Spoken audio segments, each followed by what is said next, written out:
আসসালামু আলাইকুম এভরিওয়ান। সবাইকে পবিত্র মাহে রমজানের শুভেচ্ছা জানিয়ে আজকের ভিডিওটি শুরু করছি। আমরা সকলেই জানি যে বাংলাদেশ ক্রিকেট দলকে 2026 চলমান টি-টোয়েন্টি বিশ্বকাপে রাখা হয়নি। প্রথমত বাংলাদেশ দল ভারতের নিরাপত্তা শঙ্কায় যেতে অস্বীকৃতি জানালে পরবর্তীতে বাংলাদেশের ম্যাচগুলোকে শ্রীলঙ্কাতে দেওয়ার পরিবর্তে বাংলাদেশকে স্কটল্যান্ডকে দিয়ে রিপ্লেস করা হয়, অর্থাৎ স্কটল্যান্ড বাংলাদেশের পরিবর্তে চলমান 20 দলের টি-টোয়েন্টি বিশ্বকাপে খেলছে। তবে যতটুকু শঙ্কা ছিল যে বাংলাদেশ দলকে হয়তোবা 2028 টি-টোয়েন্টি বিশ্বকাপ যেটা অস্ট্রেলিয়া এবং নিউজিল্যান্ডে অনুষ্ঠিত হবে সেটাতে হয়তোবা বাংলাদেশকে বাছাই পর্ব খেলে সেখানে উন্নীত হতে হবে। সেই সংখ্যাটা এখন আর থাকছে না, কারণ বাংলাদেশ দল এখন সরাসরি 2028 টি-টোয়েন্টি বিশ্বকাপে খেলবে। তবে সরাসরি টি-টোয়েন্টি বিশ্বকাপ খেলার প্রক্রিয়াটা কি সেটা নিয়ে আজকের ভিডিওতে কথা বলবো। যেহেতু 2028 টি-টোয়েন্টি বিশ্বকাপের হোস্ট নেশন হচ্ছে অস্ট্রেলিয়া এবং নিউজিল্যান্ড যৌথভাবে, যার কারণে সরাসরিভাবে এই দুইটা দেশ হোস্ট হিসেবে তারা 2028 টি-টোয়েন্টি বিশ্বকাপে তারা কোয়ালিফাই করে ফেলেছে। যেহেতু 20 দলের টি-টোয়েন্টি বিশ্বকাপ, বাকি 18 দেশের মধ্যে 10টি দেশ সরাসরি তারা কোয়ালিফাই করে ফেলবে, অর্থাৎ দুইটা হোস্ট দেশের সাথে আরো 10টা দেশ কোয়ালিফাই করবে সরাসরি, মোট 12টা দেশ। বাকি 8টা দেশ আসবে আঞ্চলিক যে বাছাই পর্ব লিগগুলো রয়েছে সেখান থেকে, আইসিসির আঞ্চলিক বাছাই পর্ব থেকে। এখন যেই দুইটা হোস্ট দেশের সাথে 10টা দেশ, যেই মোট 12টা দেশ যে সরাসরি কোয়ালিফাই করবে, সেখানেই বাংলাদেশ দল সরাসরি কোয়ালিফাই করবে আসন্ন 2028 টি-টোয়েন্টি বিশ্বকাপে।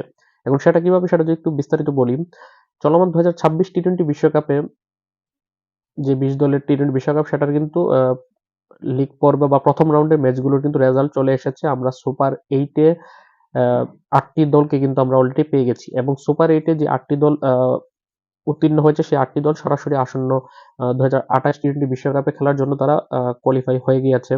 এর মধ্যে 2026 টি-টোয়েন্টি বিশ্বকাপ চলমান টি-টোয়েন্টি বিশ্বকাপের গ্রুপ এ থেকে ইন্ডিয়া এবং পাকিস্তান সুপার 8-এ কোয়ালিফাই করেছে।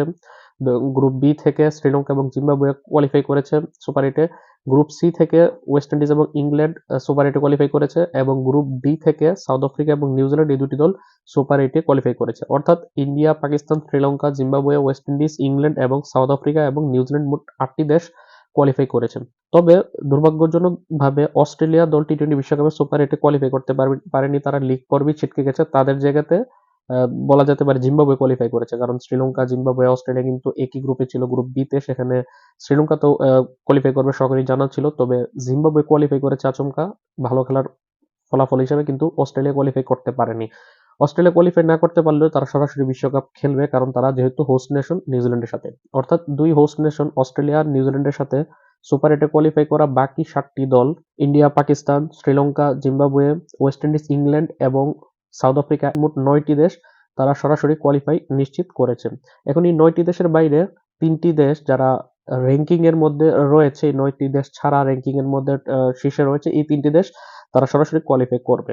এখন আমরা যদি আইসিসির টি-টোয়েন্টি টিম র্যাঙ্কিং এর সবশেষ গতকাল 18 ফেব্রুয়ারির আপডেটকৃত যেই র্যাঙ্কিংটা দেখি, সেখানের মধ্যে 1 থেকে 8 নাম্বার পর্যন্ত রয়েছে India, England, Australia, New Zealand, south Africa, Pakistan, West Indies এবং শ্রীলঙ্কা। 8টি দেশই কিন্তু তারা কোয়ালিফাই করেছে। 6টি দেশ তারা সুপার 8-এ থাকার কারণে, 2টি দেশ তারা হোস্ট নেশন অস্ট্রেলিয়া এবং নিউজিল্যান্ড, মোট 8টি দেশ। পাশাপাশি র্যাঙ্কিং এর 11 নম্বর দলটি বা দেশটি জিম্বাবুয়ে কিন্তু সুপার 8-এ থাকার কারণে তারা কোয়ালিফাই করেছে, অর্থাৎ 9টা দেশ আমরা পেয়ে গেছি। এখনই র্যাঙ্কিং এর 1 থেকে 8 এবং 11 নম্বর দেশ সহ মোট 9টি দেশ কোয়ালিফাই করেছে। এবং এই 9টি দেশ ছাড়া র্যাঙ্কিং এ যারা শীর্ষে রয়েছে তারা সরাসরি আসন্ন 2028 টি-টোয়েন্টি বিশ্বকাপে কোয়ালিফাই করবে। এর মধ্যে থেকে র্যাঙ্কিং এ 9 নম্বর পজিশনে রয়েছে বাংলাদেশ 223 রেটিং পয়েন্ট নিয়ে, 10 নম্বরে রয়েছে আফগানিস্তান 221 রেটিং পয়েন্ট নিয়ে, এবং 12 নম্বরে রয়েছে আয়ারল্যান্ড বরাবর 200 রেটিং পয়েন্ট নিয়ে। 11 নম্বর রেটিং বললাম না, কারণ জিম্বাবুয়ে কিন্তু সুপার 8-এ থাকার কারণে কোয়ালিফাই করে ফেলেছে। এখন এই বাংলাদেশ, আফগানিস্তান এবং আয়ারল্যান্ড এই 3টা দেশেরই কিন্তু সরাসরি ওই বাকি 3 দল হিসেবে কিন্তু কোয়ালিফাই করার কথা 9টা দেশের সাথে মোট 12 দেশ তালিকাতে। অর্থাৎ 9টা দেশ তো সুপার 8-এ থাকার কারণে এবং হোস্ট নেশন হিসেবে, অর্থাৎ 7টা দেশ সুপার 8-এ থাকার কারণে 2টা দেশ হোস্ট নেশন হিসেবে মোট 9টা দেশ কোয়ালিফাই করেছে। এর বাইরে যে 3টা দেশ কোয়ালিফাই করার কথা র্যাঙ্কিং বিচারে, সেই হিসাবে 9 নম্বরে বাংলাদেশ, 10 নম্বরে আফগানিস্তান এবং 12 নম্বরে রয়েছে আয়ারল্যান্ড। এই 3টা দেশে কোয়ালিফাই করার কথা। তবে এখানে একটা কিন্তু রয়েছে, সেটা হচ্ছে এই 3টা দলকে আগামী 9 মার্চের মধ্যে র্যাঙ্কিং এ এই 12-র মধ্যে তাদের থাকতে হবে। এখন মজার বিষয় হচ্ছে, যেহেতু 8 মার্চ হচ্ছে এই চলমান টি-টোয়েন্টি বিশ্বকাপের ফাইনাল ম্যাচ, 8 মার্চ অনুষ্ঠিত হবে, এবং 9 মার্চের মধ্যে এই যে বাকি 3টা দেশ রয়েছে বাংলাদেশ, আফগানিস্তান এবং আয়ারল্যান্ড, তাদের আন্তর্জাতিক কোনো টি-টোয়েন্টি ম্যাচ নেই, যার কারণে তাদের রেটিং কমার কোনো সুযোগ নেই। সেই হিসাবে তারা এই ৩ টা দল ইজিলি তারা কোয়ালিফাই করে ফেলবে। অর্থাৎ ২ হোস্ট নেশন অস্ট্রেলিয়া, নিউজিল্যান্ডের সাথে ৭টি সুপার ৮ এ কোয়ালিফাই করা দেশ India, Pakistan, Sri Lanka, Zimbabwe, West Indies, England এবং সাউথ আফ্রিকা, এই ৯ টি দেশের সাথে র্যাঙ্কিং এর এই ৯ দেশের বাইরে র্যাঙ্কিং এর শীর্ষে থাকা ৯, ১০ এবং ১২ নম্বরে থাকা বাংলাদেশ, আফগানিস্তান এবং আয়ারল্যান্ড, মোট ১২ টি দেশ আসন্ন ২০২৮ টি-টোয়েন্টি বিশ্বকাপে সরাসরি কোয়ালিফাই করে ফেলছে।